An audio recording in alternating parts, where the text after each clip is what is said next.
Welcome back to week 2 of Design Thinking for Business Innovation.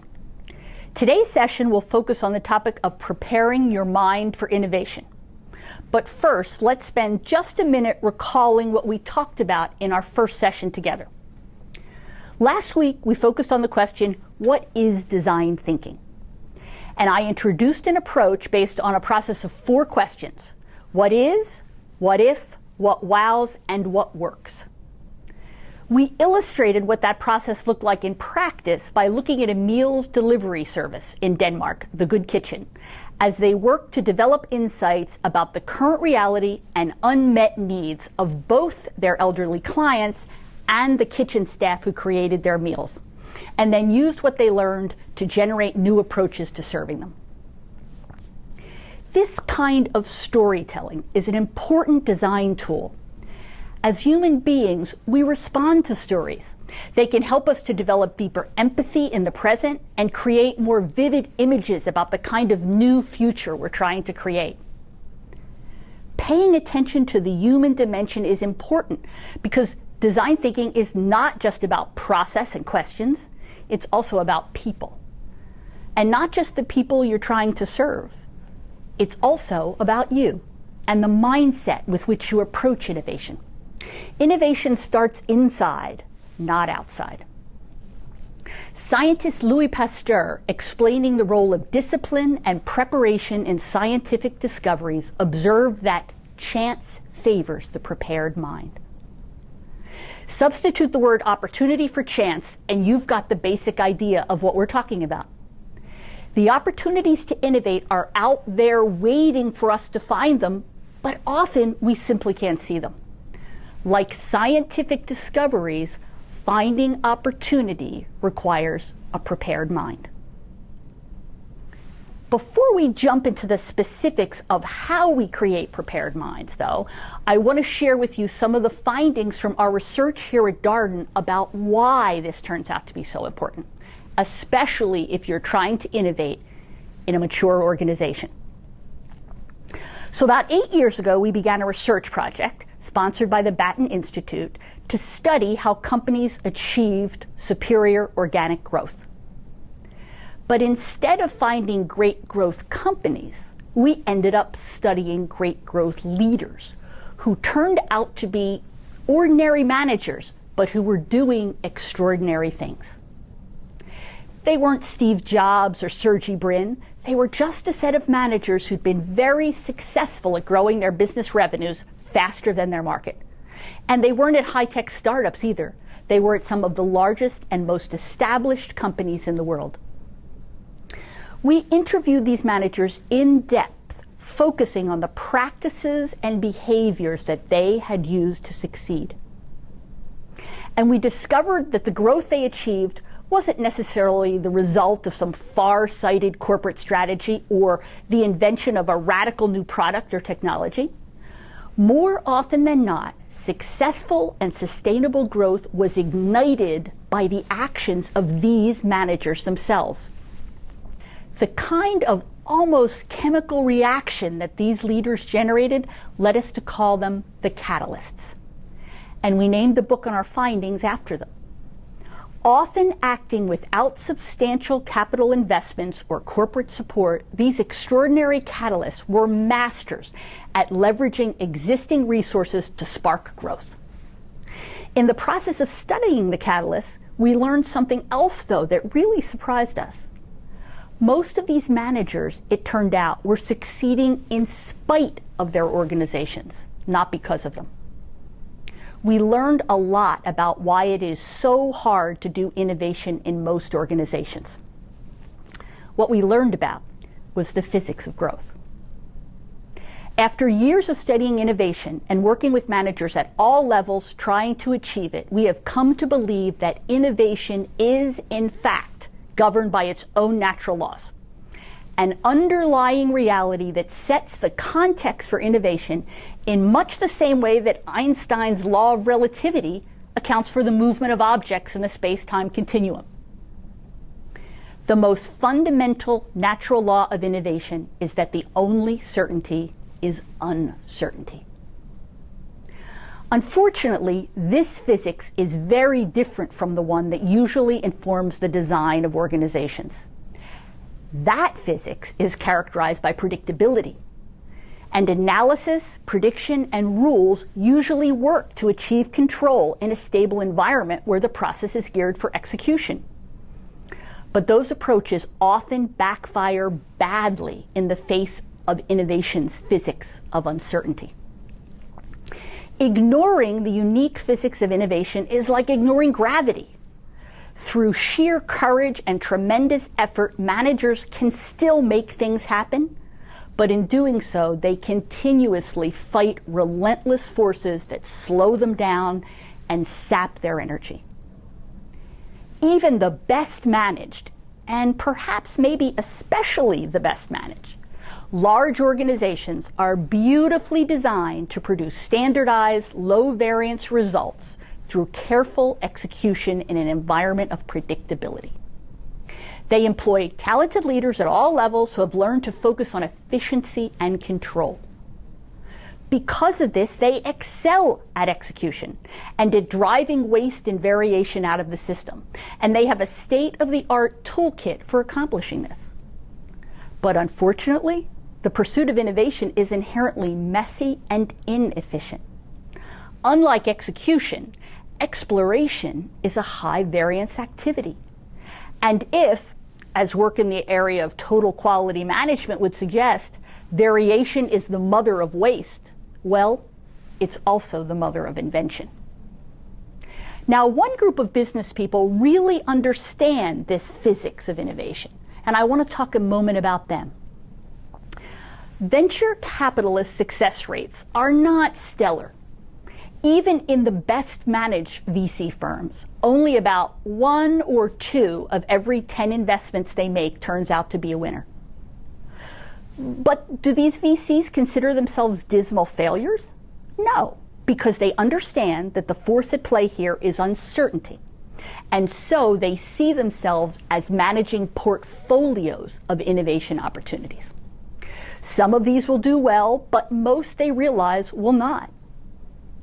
They also know that their ability to predict at the early stages which 1 or 2 ventures will succeed is also poor. They don't attribute any of this to their personal failings. Instead, they recognize that the inability to predict is a property of the uncertainty surrounding any new business. And so, they develop a set of practices that acknowledge this reality. They bet heavily on individual leaders of new businesses, and they look for people with experience, expecting both some successes and some failures in their background. And they try and keep their bets small and affordable until they have better data. And finally, they develop approaches that help them get in and out of new ventures intelligently and swiftly. Their goal, in other words, is to succeed or to fail fast and cheap. When most established organizations pursue innovation, on the other hand, their mindsets are often completely out of sync with this reality. Chances are that these organizations, probably yours, expects 10 out of 10 projects to win. They demand that their managers produce innovation, and yet inadvertently they thwart their efforts. And they create an environment where pulling the plug on a failed innovation is a career-killing act. And while discouraging risk-taking in principle, they actually force managers into taking unnecessary risk. Let's look at how this works. Why is innovation so hard to do in organizations? Well, first, most organizations love big ideas. That makes sense on the surface. Limiting the number of initiatives underway increases headquarters' ability to monitor, prioritize, and sustain a clear focus. We know that resources are scarce and expectations are high, so focus and control are key. And chasing lots of small businesses seems like a mistake. But some unsavory realities get in the way of this apparently solid logic. Reality number 1. If an opportunity is big and obvious, chances are that somebody else has already seen it. Reality number 2. Human beings, customers in particular, are terrible at envisioning things that don't already exist. Reality number 3, if you insist on home runs, chances are you're not going to get very many singles, or many home runs either. And reality number 4, when the ratio of resources invested gets too far ahead of knowledge possessed, bad things happen. Because of these unfortunate realities, applying the only big is beautiful attitude to operating managers trying to innovate dispatches them on a dangerous and usually doomed quest in pursuit of the truly big idea, the one that will move the needle. Such an approach dismisses opportunities well before their potential can be reliably assessed. It makes learning almost impossible and discourages trying. And it practically guarantees that failures will be painfully expensive and highly visible. It almost insists that managers take maximum risks in both their projects and even in their careers. Not surprisingly, organizations have trouble finding managers willing to chase after that value proposition. Consider this. Aspiring jugglers are told to start with beanbags, not tennis balls, because beanbags are forgiving when the novice drops them. Unlike tennis balls, they don't need to be chased around after being dropped, which all new jugglers will do. Guaranteed. As I work with organizations to build their capacity to foster innovation, I'm just amazed at how often they insist that their managers learn to juggle with the equivalent of flaming torches, assuming no one will drop them, even though the physics of innovation assures us that they will. Let's go back to organizations. Most organizations are also obsessed with analysis. Because they're designed for stability and control, they depend on the rigorous collection, analysis, and use of information. In this environment, it's the managers who know how to wield information, how to analyze, validate, and justify the use of corporate resources who succeed. But there are limits to the power of analysis. Exploring new opportunities always involves making decisions under conditions of uncertainty, which raises the challenge of how do we take data from a known past and connect it intelligently to an unknown future. It involves, to borrow a phrase from historians Neustadt and May, something they call thinking in time, figuring out how to connect what you know about the past with how to think well about a new future. And the tricky part of this is not extrapolating from the past. We all know how to do that. It's spotting where the future may diverge from the past. After all, accomplishing that is the whole point of doing innovation. So, subjecting new initiatives to validation through the kind of rigorous analytics that established organizations crave creates a fundamental problem. Since the data we need about the future don't exist, we have to make it up. Until we act, data from the past are all we've got to help us think about the future. And so, when they're challenged by their organization's professional doubters to prove using today's data that their theories about some not yet existing business make sense, managers find it hard to present a winning case. And as a result, they get trapped in what we call growth gridlock. Although an organization wants innovation, many of the behaviors it relies on work directly against achieving it. And so, there seems to be a fundamental, irreconcilable tension between building something new and controlling something that already exists. A tension that dooms managers to get caught in growth gridlock, unless they have a mind prepared for the physics of innovation instead of the physics of stability. So now, let's get down to details. Exactly what does a prepared mind look like? Well, we've learned that the old right brain, left brain dichotomy is an oversimplification. But the fact remains that certain parts of our brain have a logical and analytical, let's just use left brain as a shorthand, orientation, while other parts have a more expressive and creative, let's use right brain, orientation. Both parts of the brain have to work together, but individuals usually exhibit a preference for one orientation versus the other. With the help of business education and corporate culture, we have honed our left brains and mostly neglected our right brains.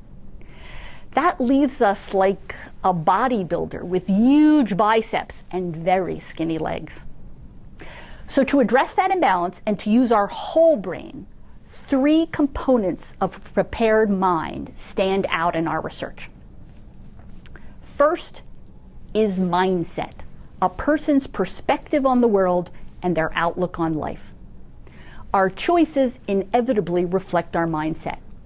For some of us, new situations are an opportunity to learn. For others, they're an opportunity to fail. Given all we've said so far about the uncertainty surrounding innovation, we can't overemphasize the importance of a learning mindset. Yet many of us have the opposite. We expect perfection, and so we punish mistakes. The second factor is repertoire. Successfully leading innovation can look a lot like the game, Can You Name That Tune? All you get is the first few notes and not much time to look for the pattern. When organizations allow people to operate in functional silos, they learn to recognize and play only one song, and it's generally called the way we've always done it. If, however, people work in a variety of functions and businesses as their careers develop, they can quickly and skillfully learn to play a lot of different pieces. A broad repertoire can be an important enabler of innovation. The third quality is customer empathy. The word is empathy, not just customer focus. Every company believes it cares about its customers. But in many of the organizations we work with, being customer focused amounts to trying to shove products more effectively at people, using a variety of segmentation schemes and emotional advertising. An empathetic orientation towards customers looks completely different. It involves being deeply interested in the details of their lives as people, not as categories of consumers. This focus and the research methods that accompany it, like journey mapping, are much more likely to produce the kind of deep and original insights that inspire invention and lead to really compelling and differentiated new value propositions. But, as we've already talked about, detecting unarticulated needs is notoriously difficult. They don't show up in the text of market research reports based on surveys and focus groups. The successful techniques in use here are almost always ethnographic and involve close observation of what customers are trying to accomplish, not necessarily what they say they want.